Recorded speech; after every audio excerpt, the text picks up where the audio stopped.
Je m'appelle Priel Mathieu, en fait j'ai 39 ans et je suis le directeur de No ID Lab. L'aventure No ID remonte en 97.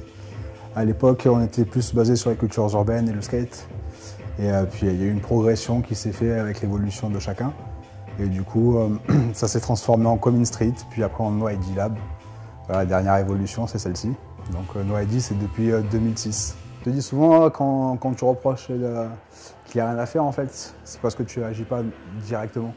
Donc au lieu de se dire qu'il n'y avait rien à faire, on a pris les décisions d'organiser des concerts un peu punk, hip-hop et tout ça. Et puis en fait, en organisant, tu prends connaissance des choses, tu les maîtrises un petit peu mieux, donc tu proposes de plus en plus. Et puis ce qui était intéressant, c'est de créer un parcours sans finalité. C'est-à-dire que tu évolues, tu rencontres des gens et tu te développes d'autres choses. Donc tu n'as pas une suite logique en fait. Barrière. Tu avances et puis tu découvres. Et c'est ça qui est intéressant, c'est de découvrir en fait. Rencontrer des gens, passer à des nouvelles étapes. Rien qui est destiné en fait. Il faut prendre les portes, les ouvrir et puis faire le chemin. En saisissant une opportunité, tu en prends une deuxième, puis une troisième. Donc, petit à petit, tu te développes. Moi je ne suis pas une infrastructure qui est lourde, tu vois. Je ne suis pas un théâtre ou un opéra. Donc il faut que je sois réactif, il faut que je sois inspiré, que je rencontre des gens. Si je planifie tout ça, je fais des copier-coller d'année en année, je perds toute la quintessence de ce que je fais en fait.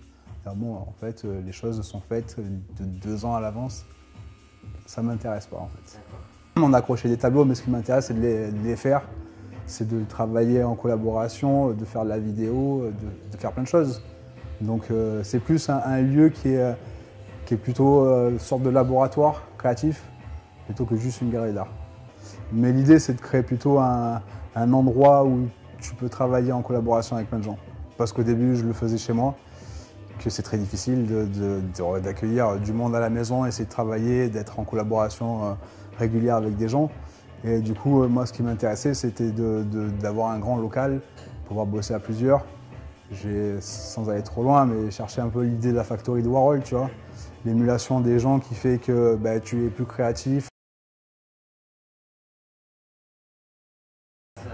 Ça rentre un peu dans le processus initial en fait, c'était de pouvoir partager l'espace avec des gens qui sont créatifs, créateurs, artisans, des gens qui maîtrisent un peu leur savoir-faire et qui ont envie de travailler sur de la pièce unique, sur une réalité qui n'est pas juste de l'emballement, on va vite, on fait vite des choses et puis on fait des sous. Moi ce qui m'intéresse c'est de pouvoir travailler et puis de développer quelque chose. Et je trouvais qu'en fait l'univers du tatouage qui est visuel en fait, ça apparente bien notre démarche en fait dans ce qu'on fait ici et ce qu'on fait à l'extérieur parce qu'on a aussi beaucoup d'activités à l'extérieur et notamment sur les marchés créateurs et tout ça. Donc je trouvais qu'il y avait un lien qui se faisait, comme on a de l'espace, on le partage. C'est une sorte de colloque sympa, quoi. Le but c'est que j'aime pas que les choses soient figées. C'est-à-dire que normalement tu peux travailler 1 an auparavant sur la programmation de l'année suivante. Par contre tu rencontres des gens entre temps. Moi ce qui m'intéresse c'est de pouvoir être réactif en fait. Des fois d'avoir des rencontres qui font que tu n'attends pas l'année prochaine ou l'année +2 pour organiser quelque chose, mais pouvoir prendre l'opportunité de se dire tiens là on a un espace et on insère quelque chose. Donc non, ça se fait par trimestre. Je sais ce qu'on va faire jusqu'à la fin du premier semestre. Je sais à peu près ce qu'on pourrait faire sur la deuxième partie, mais rien n'est fixé encore. Prochain événement, en mars, on fait une brand new fresh. Ça, c'est en lien avec Nomad Life Store. C'est-à-dire que c'est toute la nouvelle collection qui arrive, en fait, qu'on sort uniquement, qu'on déballe pendant 3 jours ici, en avant-première. Après, ça repart à la boutique. Donc ça, c'est le premier événement qui s'appelle Brand New Fresh. Après, il y aura la WOW Creative Market qui est à hier, à l'espace de la Villette. Après, on enchaîne sur la Cheap and Chic, ici, qui va se passer mi-mai, si je me souviens bien. Et après, on repart sur un WOW Creative Market, mais au Pradé, en spécial Garden Party.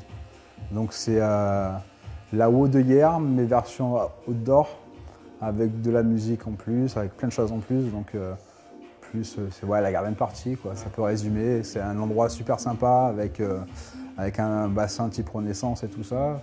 Ça vaut vraiment le coup d'œil. Et puis bon, le cadre est super sympa. Et du coup, ça met un peu de baume au cœur en fait, en travaillant là-dessus. Travaille sur un carré de gazon qui est super sympa et du coup on y met un petit peu au fur et à mesure des nouvelles choses dedans.